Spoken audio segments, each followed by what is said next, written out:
How we doing, guys? We're waiting over here on speaker for a minute.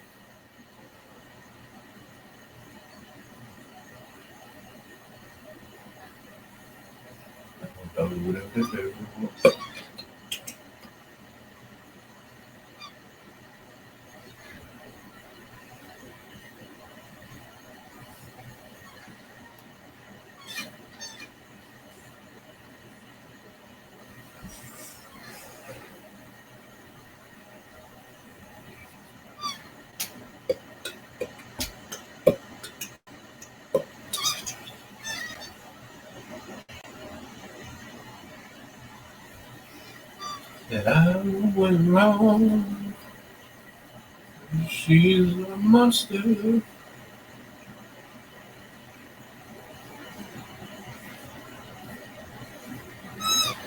Got me coming back from all from.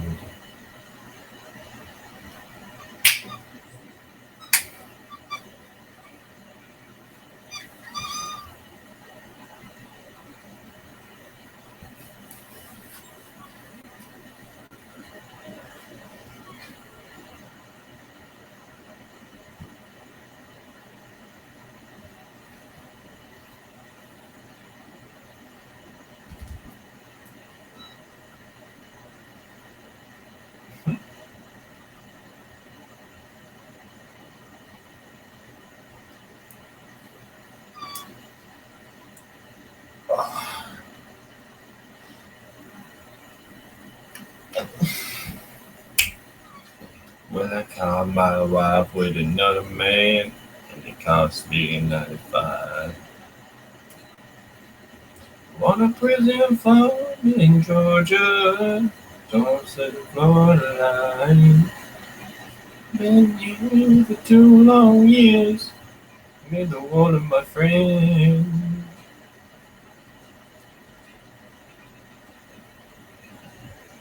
Taking care of old Red. Yeah, old Red, he's the damnedest dog that I've ever seen. You got a nose that can smell a 2-day train. He's a 4-legged track machine. And you consider yourself mighty lucky to get past the gators in the quicksand pit. But in all these years that I've been here, ain't nobody got past Red.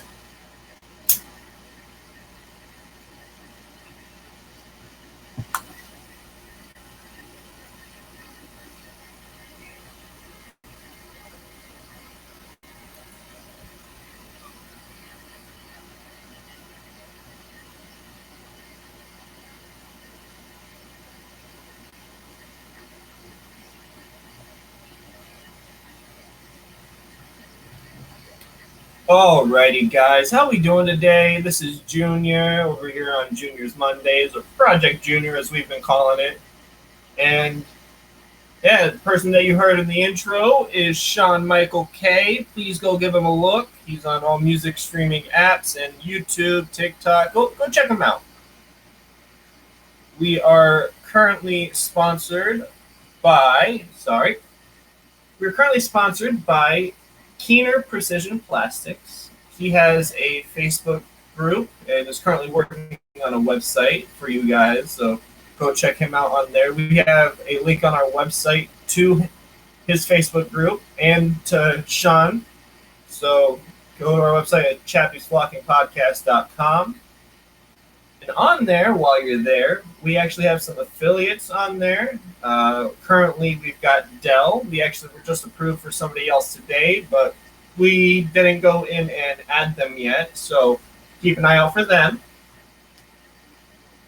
You should be able to see. It's pretty bright when you open up the page. It's the bright purple tab on the right-hand side of the screen.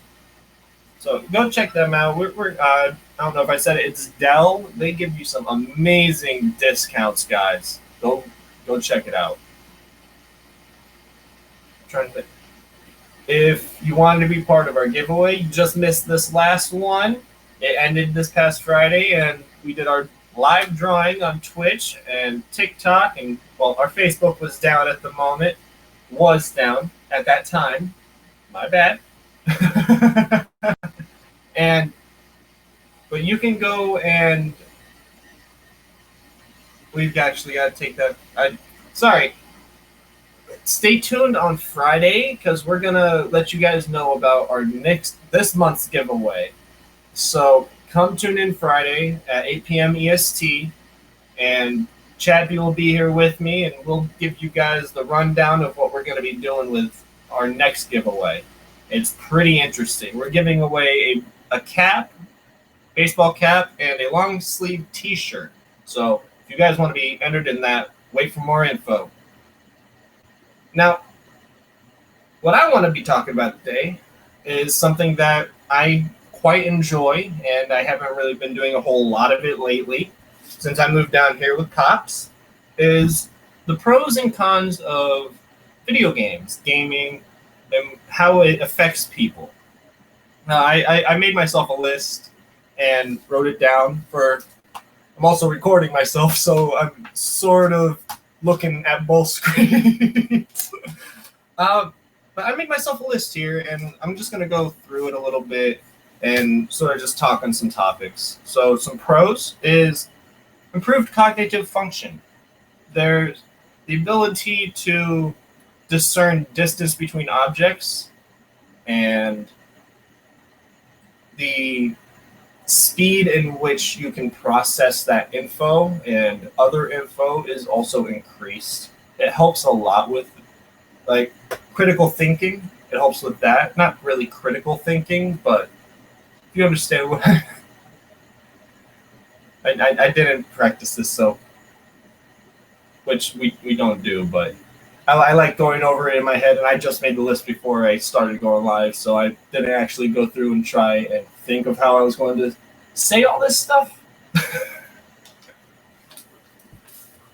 Well, it helps with the speed in which you would understand information and how you would not ascertain it, because that's getting said information. Well, it could help with that, but it's a bunch of fun. So it also helps problem-solving skills and use of logic. So in a lot of video games, there is a lot of thinking that goes into them, because not all of them is just a hack and slash sort of one road towards victory sort of thing. There's all sorts of different paths and fun things that you can do in the games. Now, see, personally, I'm a fighting game guy. When I was living up in Ohio, I was big into Dragon Ball FighterZ. It's an anime fighting game. That's all you really... But I was pretty good at it. And I spent practice and a lot of time practicing. And the speed in which the game ran was very fast-paced. And you had to react to what your opponent was doing every time. And the amount of buttons and things that you had to memorize, or just the movements itself, it was a lot. So you had to use a lot of brain power and problem solving, critical thinking, and there's a lot that goes into playing a game itself. It's not just, let's throw on, let's say, Tetris. Tetris, there's still thinking going on in it, but not a whole lot of thinking. You catch my drift. But say we'll go Street Fighter, there's a bunch of thinking going in it. What will my opponent do? What will I do? How will I react? How will they react? And so on and so forth, that it's sort of very quick paced, if you get what I'm saying. And it's fun. Personally, I like me a fighting game. And it with me, and actually the next thing I'm going, improved hand-eye coordination, which you use daily. Like, say you're driving, hand-eye coordination, texting, typing, that as well. If you're doing, let's say, it leads into a whole lot of jobs, actual jobs, all the way up to surgery. hand-eye coordination is huge. Sports and just life in general, it's a really great skill to have. So it's a great thing to give to a younger person at an early age, because they might not like going outside and practicing with that type of stuff. Hand-eye coordination, like baseball, basketball, football, that type of stuff takes a lot of it. And not a lot of people are sports people. Like, they don't like going out and playing sports. Me personally, I was a basketball person. I love playing basketball. I still do today. So I haven't in last month because it's been me trying to get used to the area, but that's how it goes. Move from a pretty cold climate to a pretty warm climate, and it sort of messes with your body. So I haven't really. I'll go out on a run, but other than that, I don't go to the basketball court as often as I used to. And then another thing for a pro is fast decision-making skills. A lot of games, like I don't know anybody who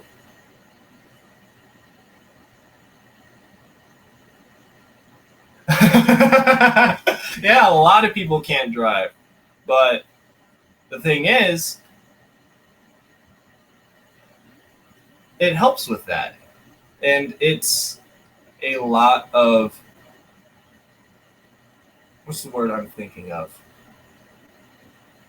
It takes a lot of practice, which people practice driving, but a lot of people can't drive nowadays, as good boy Chappy has just commented into the chat.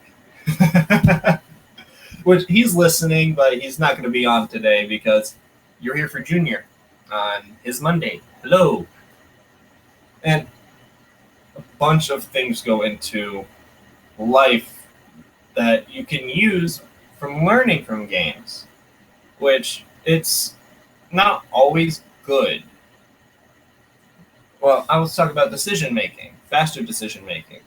In games, like how I was talking about my fighting games, it really takes quick-paced decisions and the reactions. Because if you don't have a good reaction time in a fighting game, you're going to get hit a lot and lose. So you got to make quick decisions on, do I attack here? Do I block here? Do I just jump away? There's a bunch. But it helps with that. It improves that. And one of the biggest things that I would say is a really good pro to gaming and video games in general is a lot of games is about teamwork. Exactly, Chappy. He agrees with the good hand-eye coordination, but there's nothing like being and getting out there in the real world. It's very, very true. And a lot of people nowadays, a lot of the younger generation, don't go outside. They stay indoors, which I don't go outside all that much, which isn't all that good thing, but I still go out and exercise. So I'm in between with that. And it's something that not a lot of the younger people do. They don't go outside, they don't talk to people, they don't exercise, they do a whole bunch of just sitting around. And like how Chappy said, there's nothing like getting out in the real world and experiencing that stuff firsthand.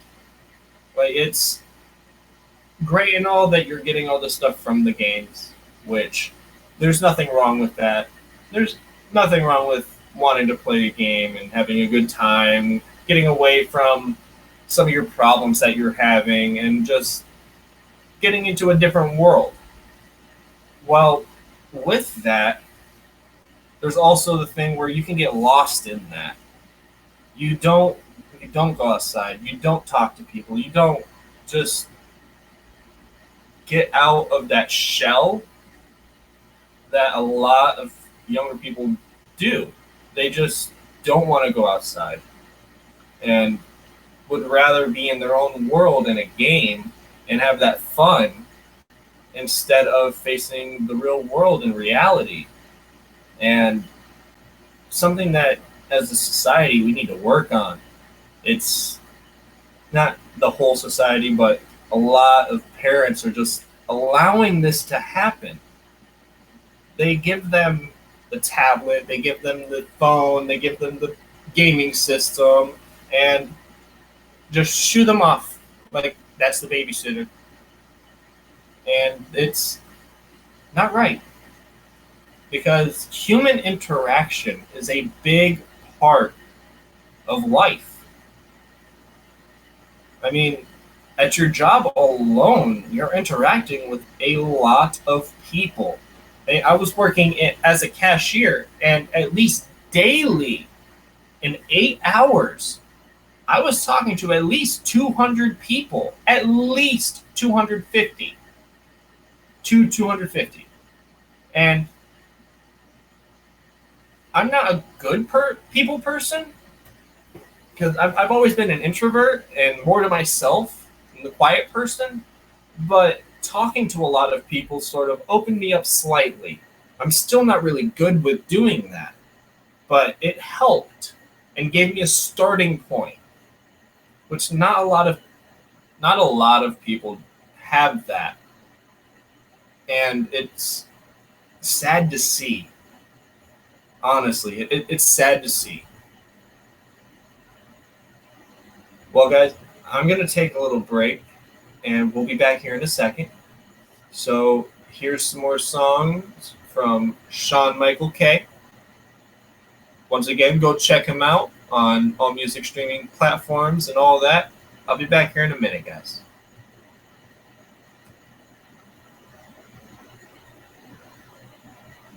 Gotta.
When I caught my wife with another man, and it cost me 99 on a prison farm in Georgia, north of the Florida line. But I've been here for 2 long years. I finally made the water my friend. So it sends me to a life of ease, taking care of Oren. He's the damnedest dog that I've ever seen. You got a nose that can smell a two-day trail. He's a four-legged tracking machine. You can consider yourself mighty lucky to get past the water quicksand pit. But in all these years that I've been here, ain't nobody got past it. And the one say, come on somebody, why don't you run? Oh, red's itching to have a little fun. Get my lantern, get my gun, for the morning comes.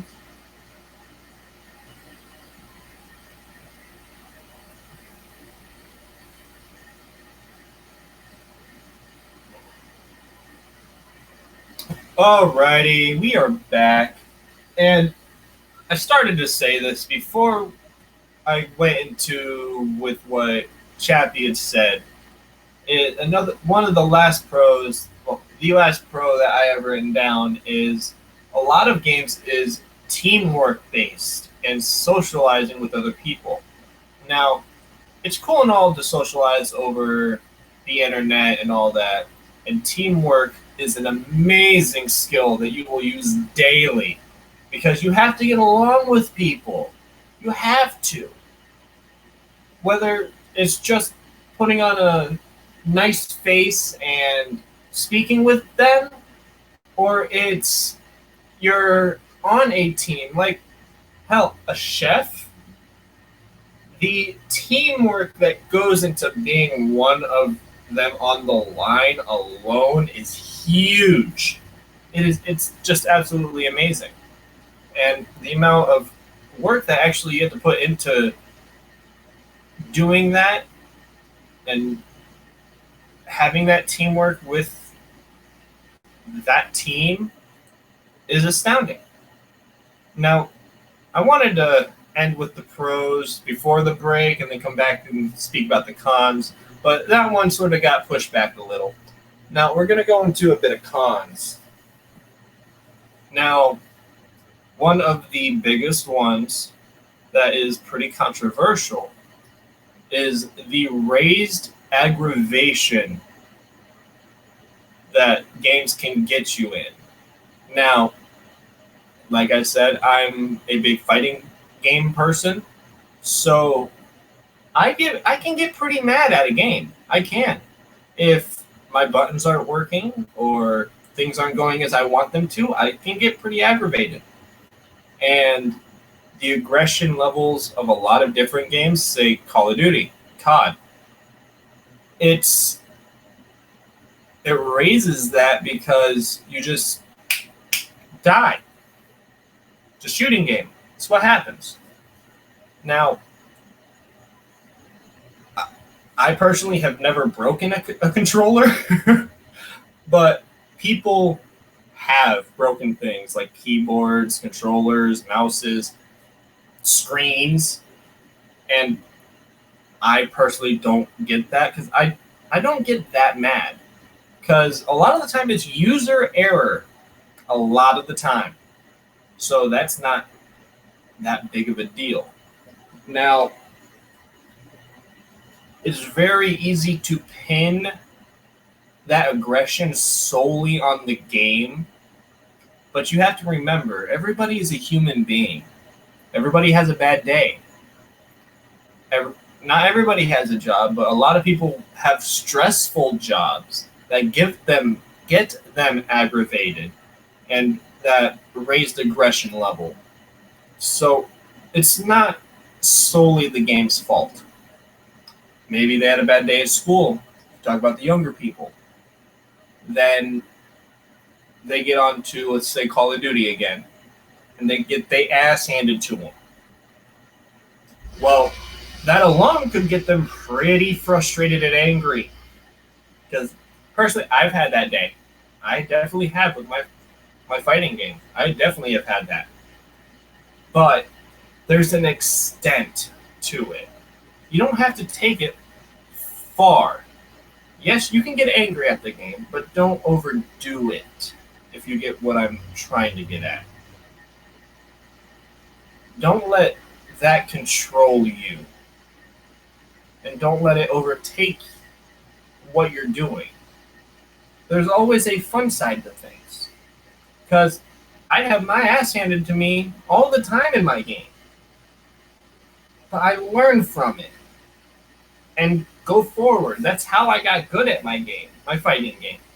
Is when I started out years ago when it was in beta, I'd have my ass handed to me over and over again until I learned how to do it and how to play right. So yes, you can get frustrated and angry, but there's no reason to overdo it. So that's kind of baffling to me that people can break their controllers and screens and all of that, because I'm able to control my anger, sort of. I went to a couple years of therapy because younger, I was quite an angry person. But I learned how to think of things differently when I'm angry. So it helped. And learning from your parents also could be a big factor.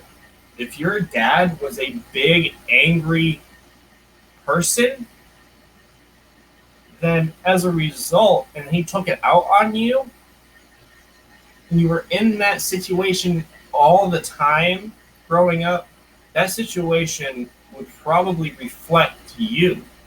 You'd reflect that. And it's really sad still. It's because it still happens. And it's not right. So, to bridge from that to this next one is there is the possibility of decreased mental and physical health. Say, depression, lack of motivation,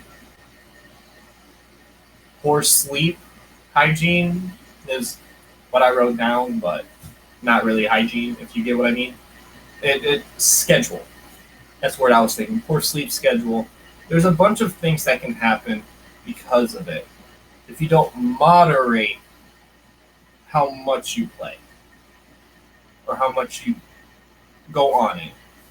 Because, like I said, if you are losing a whole bunch, it could start to get to you mentally. Like, I can't do this. It sucks. I'm not going to be good at this. So it's definitely something that can weigh on you. But, once again, look at it from a different standpoint. Yes, I suck right now. Yes. I suck right now. That's how it is. I can't do this right now.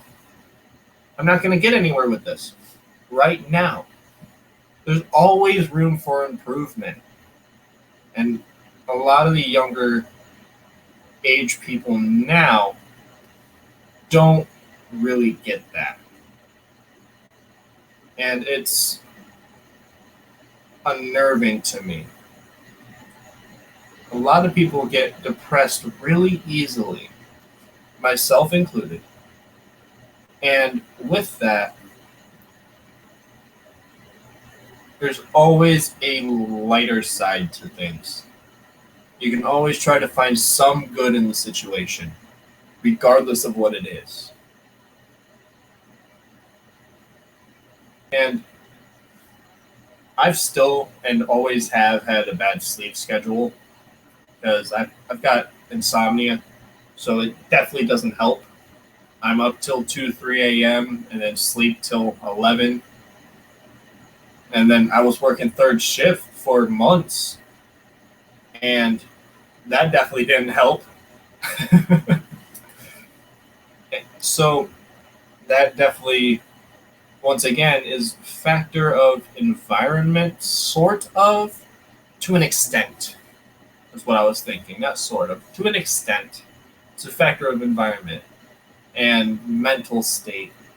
Because if you're burnt out mentally, falling asleep isn't easy. At least not for me. Because a lot of the time, I can hit the pillow and I'll be out. But on the flip side, sometimes I'm laying there for hours, just trying to get to sleep. And it sucks. And the last thing that I want to touch on is the last con I want to touch on is the lack of concentration and focus. Now, it's not entirely bad as that sounded with the lack of focus and concentration. It's not that bad, but it can really affect you because it can affect school, work, studying, college, driving, cooking, real world, like everyday issues that could be affected by it from prolonged and a long time just staring at a screen. Now, for me, from the moment I wake up to the moment I go to bed, I've got my phone on pretty much. Like right now, I'm looking at two different screens, and it's definitely not good. It's not good to be looking at the screen the entire day. It's not. But it's what I do. I don't endorse doing it for others. I wouldn't. It's definitely not something that's good for your health because it could affect eyesight, but then again, on the flip side to that, and I didn't write it down, and I was looking through pros and cons, and these were just the ones that stuck out to me. One of them was, and I forget what exactly the title that it was under, but it also was a pro and con of staring at a screen for prolonged hours. The pros to it, it helps you with more detailed sight, if you understand. Let me go into that. Basically, it was saying you see detail more clearly, and you're able to look at things more. What's the word I'm thinking of? I don't know the word I was going with that. But you can basically look at something and see every detail in it. And your peripherals get better. Peripherals. Speak English no good well today. And the con to that is that you could have and worsen your eyesight just from the prolonged viewing of the screen. And it's, like I said earlier, there's a pro and con to a lot of things. But just keep in mind that just because somebody says that it's bad for you doesn't mean that that's entirely true. And I've said it again, I'll say it again. There's always a upside to things. There's always something good in every situation. And that's what I think I'm going to leave you guys with. Just look for the good in your situation. Don't let things bring you down. And I hope that everybody here that's listening to my voice has an amazing day. Peace.